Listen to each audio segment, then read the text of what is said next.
प्रतिनिधी आहेत, मालक आहेत, मॅनेजर आहेत, जे काही आहेत, त्यांनी महाराष्ट्र शासनाची बोलणी करण्यापासून कधीपासून सुरुवात बोलणी करायला कधीपासून सुरुवात केली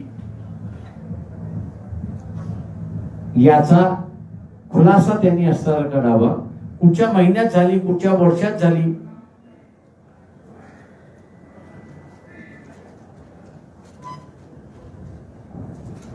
म्हणजे हा प्रकल्प महाराष्ट्राच्या बाहेर घालवण्यामध्ये याला जिम्मेदार कोण आहे, जबाबदार कोण आहे, हे आपल्याला असताना कळू शकतं.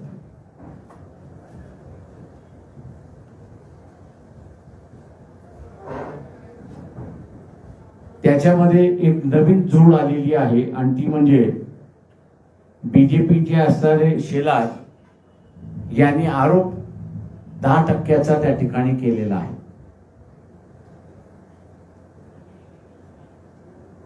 कुठच्या आधारावरती केलाय त्यांनी असं म्हटलं नाही, फक्त असताना नारायण राणे आणि दुसऱ्या बाजूला अजून एकाचं नाव घेत त्यांनी असताना म्हटलेलं आहे.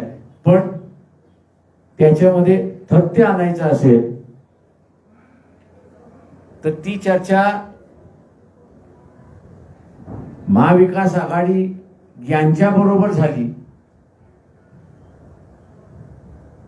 हे जर सिद्ध झालं तर मग त्या 10% लोकांना विश्वास बसेल अशी असणारी परिस्थिती आहे. महाराष्ट्रामध्ये ठिकठिकाणी सप्टेंबर महिन्यामध्ये अधिक पाऊस पडलाय अशी परिस्थिती आहे. अनेक ठिकाणची असणारी पिकं वाहून गेली आहेत आणि विशेष करून सोयाबीन सारखं पीक हे असताना सोडून गेले अशी असणारी परिस्थिती आहे. कारण का त्याला सप्टेंबर महिन्यामध्ये अधिक पाणी लागत नाही अशी परिस्थिती आहे. पण ते आलं आणि त्याच्यामुळे गेलेलं आहे. मुगाचं पीक त्या ठिकाणी असताना गेलेलं आहे. इतर पिकं येतील की न येतील अशी असणारी परिस्थिती आहे.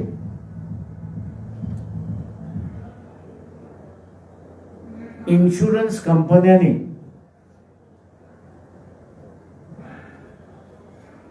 सोयाबीन आणि मुगाच्या पिकाला फक्त 25%च आम्ही कॉम्पेन्सेशन देऊ अशी भूमिका त्या ठिकाणी घेतलेली आहे.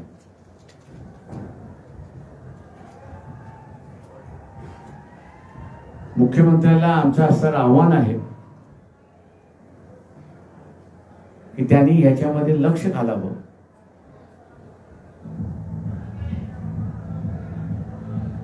आणि ज्या ज्या शेतकऱ्यांचं नुकसान झालेलं आहे त्या सर्व शेतकऱ्यांना इन्शुरन्स मार्फत 70-80% नुकसान भरपाई मिळेल याची असताना त्यांनी दक्षता घ्यावी.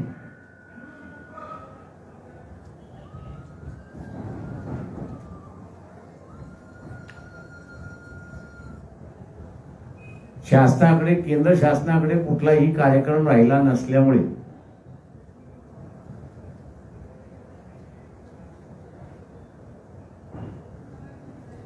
देशामध्ये 70 वर्षांनंतर चित्ता आला म्हणून पंतप्रधान स्वतः इव्हेंट मॅनेजमेंट त्या ठिकाणी करतायत अशी परिस्थिती आहे.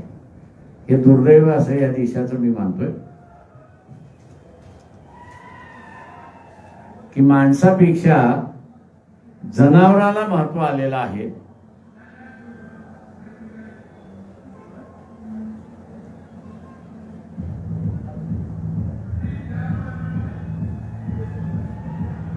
जनतेने याची नोंद घ्यावी की आपण कोणाला सत्तेवरती बसवले अशी परिस्थिती आहे.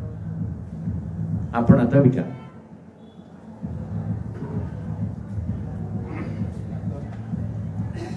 राज्यात सत्तांतर कसं झालं, सरकार कसं वगैरे आपल्याला सगळं माहित आहे. त्यामुळे आता शिंदे शिवसेना गट आणि फडणवीस सरकार भाजप यांचं या नव्या समीकरणात वंचित बहुजन आघाडीची आता काय भूमिका असणार आहे? ते आम्ही त्यांच्याबरोबर जाणार नाही आहोत.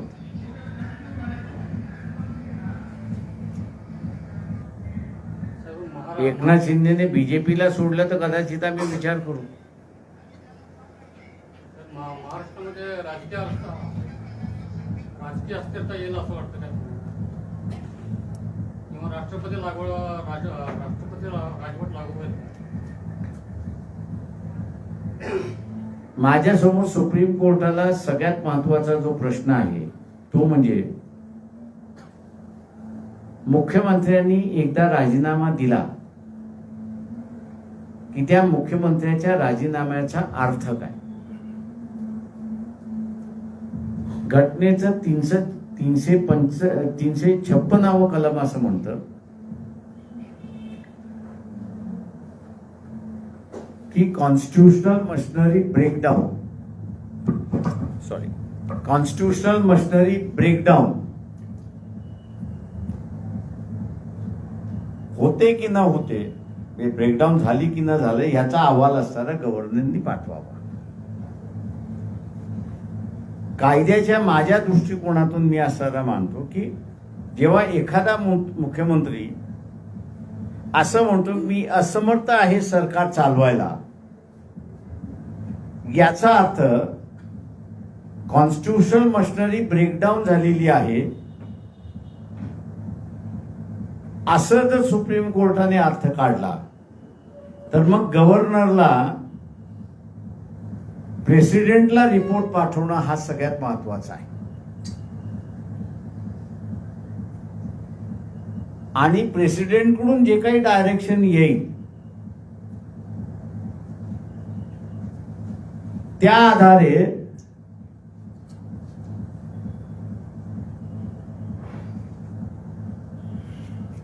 आधारे मग गव्हर्नरला ऍक्ट करणं गरजेचं आहे. आपल्याला असं दिसतंय की गव्हर्नरने रिपोर्ट राष्ट्रपतीला पाठवलाच नाही. आणि उद्या जर कोर्टाने हे गृहीत धरलं की मुख्यमंत्र्याचा राजीनामा म्हणजे कॉन्स्टिट्यूशनल मशिनरी ब्रेकडाऊन झालेली आहे, तर मग एकनाथ शिंदे आणि देवेंद्र फडणवीस यांचं सरकार बेकायदेशीर होतं असा निर्णय होतो. सरकार बेकायदेशीर ठरलं तरी विधानसभा बरखास्त होत नाही हे आपण लक्षात घ्या. त्याच्यामुळे नवीन फॉर्मेशनसाठी जागा आहे का याची असणारी चौकशी पुन्हा करावी लागेल आणि त्याच्यानंतर मग पुढचा निर्णय होईल का. त्याच्यामुळे आमदारकी कोणाची जाईल असं मला वाटत नाही. महाराष्ट्राबद्दलची तुम्ही आता भूमिका स्पष्ट केली.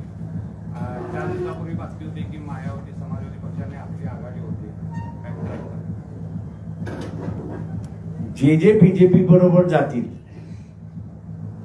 त्यांच्या बरोबर आम्ही जाणार नाही, ही आमची अगोदरपासूनची भूमिका आहे.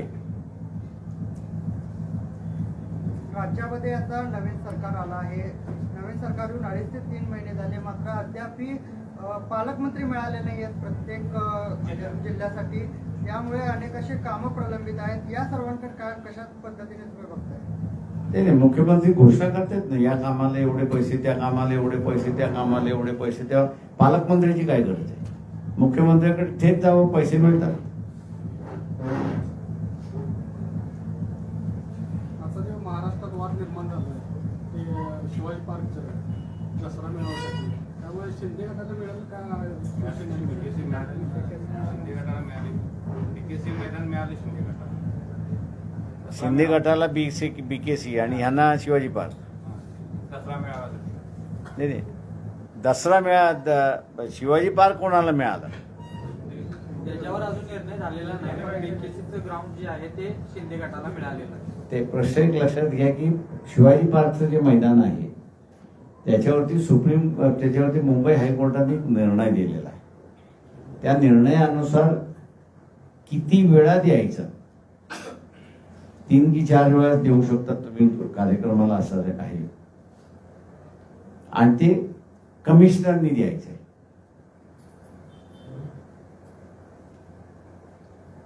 तेव्हा कमिशनर असताना कोणाला देते याच्यासारखी आम्ही ही वाट बघतोय की एकनाथ शिंदेना देतात आहेत की आता एकनाथ शिंदेना असं जर बीकेसी दिला असेल तर याचा अर्थ दसऱ्याचं मैदान कोणालाच जाणार नाही असं मी त्या ठिकाणी मानतोय.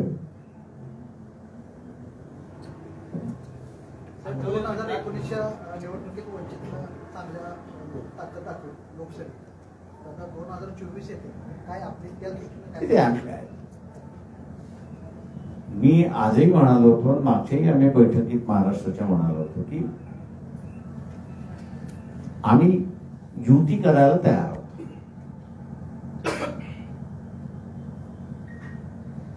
समझोता आम्ही करायला तयार आहोत. आम्ही चॉईसही सांगितलं होतं. काँग्रेस तयार असेल तर आम्ही काँग्रेस बरोबर तयार आहे. शिवसेना असेल म्हणजे शिवसेना म्हणजे उद्धव ठाकरे यांची शिवसेना ही जर तयार असेल तर आम्ही तयार आहोत. पण दुर्दैवाने दोघांकडूनही कुठलाही प्रतिसाद नाही हेही मी नमूद करतो. आणि त्याच्यामुळे आज आम्ही असणारं कोल्हापूर जिल्ह्यातल्या सर्व तालुक्यांच्या कार्यकर्त्यांची एक वर्कशॉप आता घेतलेला आहे आणि आम्ही असताना आमची बांधणी करतो. आठवले म्हणतात की आंबेडकरांच्या बरोबर जर का आम्हाला समझोता करायचा असेल तर प्रकाश आंबेडकरांनी वंचित बहुजन आघाडी बरखास्त करून आमच्या गटात यावं हे तुम्हाला पटतंय का? ते फार विद्वान आहे त्याच्यामुळे मी काही स्टेटमेंट करू शकत नाही. विद्वान माणसाची माझी कशाला तुलना करते.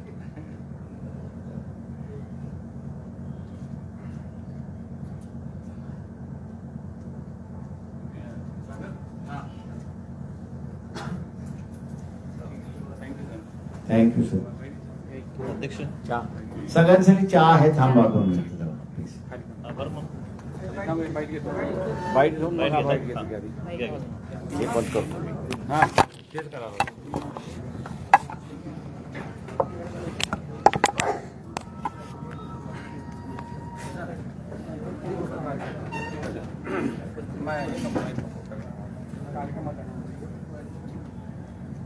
एक मिनिट अशा विचार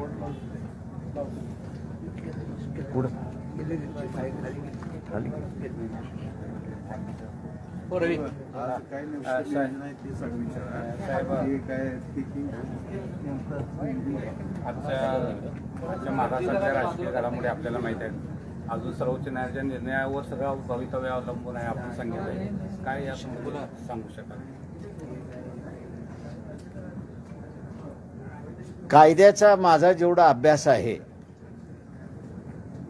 त्याच्यावरती मी एवढंच सांगू शकतो की शेवटी 16 जणांचं निलंबनाचा जो प्रश्न आहे तो स्पीकरलाच निर्णय द्यावा लागेल. त्याच्यामध्ये सुप्रीम कोर्ट कसल्याही पद्धतीने हस्तक्षेप करू शकत नाही अशी असणारी परिस्थिती आहे.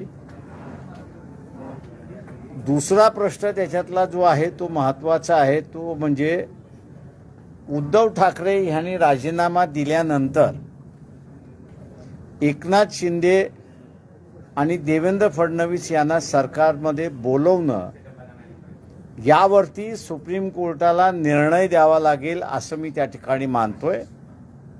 कारण का मुख्यमंत्र्यांनी स्वतःहून राजीनामा देणं हे 356 खाली संविधानिक पेचप्रसंग निर्माण झालाय असं सुप्रीम कोर्ट घोषित करतं की न करतं याच्याकडे सगळ्यांची नजर लागलेली आहेत. सुप्रीम कोर्टाने मुख्यमंत्र्यांचा राजीनामा देणं हा संविधानिक पेचप्रसंग आहे असं जर गृहीत धरलं तर मग गव्हर्नरची ॲक्शन ही चुकीची आहे अशी परिस्थिती आहे. पेचप्रसंग निर्माण झाला असेल तर मग गव्हर्नरची संविधानिक जबाबदारी आहे की त्यांनी तशा प्रकारचा अहवाल राष्ट्रपतींकडे पाठवला पाहिजे आणि राष्ट्रपती जे मार्गदर्शन देतील त्यानुसार त्यांनी असणारा आपला निर्णय दिला पाहिजे अशी परिस्थिती आहे. माझ्या माहितीप्रमाणे गव्हर्नरनी असा अहवाल राष्ट्रपतीकडे पाठवलेला नाही आणि राष्ट्रपतीने कुठलाही संदेश त्याच्यावरती पाठवलेला नाही. त्यामुळे सुप्रीम कोर्ट हे पेच प्रसंग निर्माण झालाय असं जर ठरलं तर हे सरकार गेलं अशी परिस्थिती आहे. सरकार जरी गेलं तरी सभागृह बरखास्त होत नाही हे आपण असं लक्षात त्या ठिकाणी ठेवलं पाहिजे.